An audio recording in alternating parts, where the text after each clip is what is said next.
Hello বন্ধুরা, কেমন আছে সবাই? আমার নতুন আরেকটা ব্লগে তোমাদেরকে অনেক ওয়েলকাম জানাই। আজকে গলার আওয়াজটা একটু অন্যরকম, তার কারণ প্রচণ্ড ঠান্ডা লেগেছে। তোমরা এর আগের ব্লগে দেখেছো যে মেলা ঘুরতে গেছিলাম। মেলা থেকে এসে কিছুক্ষণ পরে আবার বেরিয়ে পড়লাম। কি ভাবছো, আবার যাচ্ছি মেলাতে? একদমই নয়। আজকে যাচ্ছি স্টেশনে একজনকে আনতে। আর যাওয়ার আগে ভাবলাম যে তার জন্য একটু মোগলাই অর্ডার দিয়ে নিই। তো মোগলাই অর্ডার দিতে চলে আসলাম রেস্টুরেন্টে। মোগলাই টোগলাই অর্ডার দিয়ে আমরা এগিয়ে চললাম। তোমরা তো দেখতেই পেয়েছো যে আমি আর ডোডো যাচ্ছি। তো এখন বলেই ফেলি, হ্যাঁ, কাকে আনতে যাচ্ছি। আমি যাচ্ছি আজ আমার মাসির মেয়েকে আনতে। প্রায় 1.5 বছর পরে কলকাতা থেকে আসছে আমার মাসির মেয়ে। তো মেলার দিকে আর না তাকিয়ে সোজা ছুটে গেলাম স্টেশনে, কারণ ট্রেনের প্রায় টাইম হয়ে এসেছিলো। আর যেহেতু আমাদের এখানকার রাস্তা সমস্ত কিছু ভাঙা হয়েছে, তো ও যদি বুঝতে না পারে বা টোটোওয়ালা যদি বুঝতে না পারে, সেই কারণে আমি আর ডোডো চলে এসেছি স্টেশনে। কী যে আনন্দ হচ্ছিল সে আর কি বলবো। দেখতে দেখতে দেখো ট্রেনটাও ঢুকে গেল। আর তখন তো মানে একদম কি বলবো, আর দাঁড়াতে ইচ্ছা করছিল না, মনে হচ্ছিল কতক্ষণ ওর সঙ্গে দেখা হবে। বাবা, শেষ পর্যন্ত নামতে পেরেছে। আমি যে কি টেনশনে ছিলাম রে, বিশাল টেনশনে ছিলাম তোকে নিয়ে। হ্যাঁ, আরো রোগা হবে না। এই হচ্ছে আমার মাসির মেয়ে সিমি। ওরা কিন্তু যমজ বোন, কিন্তু আরেকজন আসতে পারেনি।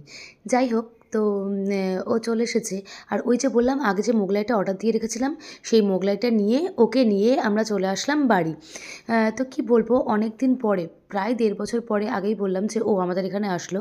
আগে যখন আমরা মানে আমি কলকাতা যেতাম বা ওরা দু বোনে আমাদের এখানে আসতো না, রাতের পর রাত জেগে কত গল্প করেছি, কত আড্ডা মেরেছি। কিন্তু এখন সেসব অতীত। এখন তো সবাই যে যার কাজে ব্যস্ত, কারণ ও চাকরি করে আর আমারও বিয়ে হয়ে গেছে। আর ডোডোর মতন একটা পুচকে হয়েছে, ওরে বাপরে বাপ, সে যে কী দুরন্ত, তাকে সামলাতেই আমার দিন চলে যায়। যাই হোক, মোগলাই টোগলাই খেয়ে নিয়ে ও বললো চল মান্টিয়ে দিই, আজকে যখন তোদের এখানে এসেছি মেলা ঘুরে আসি। আর দেখো এই সঙ্গে আমার মামার মেয়ে তিন্নিও চলে এসেছে। তো ভাবলাম চলো তিনজনে মিলে একটু মেলাতে দেখেই আসি। তো চলে আসলাম আবার মেলাতে। মানে দেবগ্রাম মেলা হলে কি হয় জানো, যেহেতু আমার বাবার বাড়ির একদম পাশে মেলা, তো সেহেতু যখন তখন মানে চলে যাই মেলাতে। যখনই ইচ্ছা হয় টুক করে একবার মেলা ঘুরে আসি, কারণ আমাদের দেবগ্রামে খুব একটা তো কিছু হয় না, তো বছরে একটা মেলা হয়, তাই সেই মেলার সময়গুলোকে না আর হাতছাড়া করি না। যাই হোক, সিমি মিমিকে পেয়ে ডোডো তো আনন্দে একেবারে আত্মহারা। আর দেখো এসেই পেন কিনতে শুরু করে দিয়েছে। ডোডোর না এই স্কেচ পেন বলো বা মার্কার পেন বলো, তার প্রতি একটা আলাদা ভালোবাসা রয়েছে। তো যাই হোক, স্কেচ পেন কেনা হয়ে গিয়ে আবার একটা বায়না, মা আবার বেলুনে উঠবো। এর আগের দিন বিষ্ণুপুর মেলায় তোমরা দেখেছিলে। তো যাই হোক, বাচ্চাদের যা বায়না আর কি। তো সিমি বললো আজকে ডোডোর সমস্ত বায়না রাখা হবে, চলো আজকে আমরা এসেছি, তোমাকে আবার বেলুনে চড়াবো। তো ওকে নিয়ে চলে গেলাম বেলুনে। তারপরে মেয়েদের যেদিকে চোখ যায় আর কি, এই মানে মালা, চুড়ি, কানের দুলের দোকানে। তো আমরাও দাঁড়িয়ে পড়েছি। যাই হোক, সেখান থেকে বেশি কিছু কিনিনি, মানে কিছুই কিনিনি। কারণ আমি বললাম তিন্নিকে আর সিমিকে যে শোন, আজকে কিচ্ছু কিনবো না, কারণ মেলা সবে শুরু হয়েছে, দুদিন যাক তারপরে।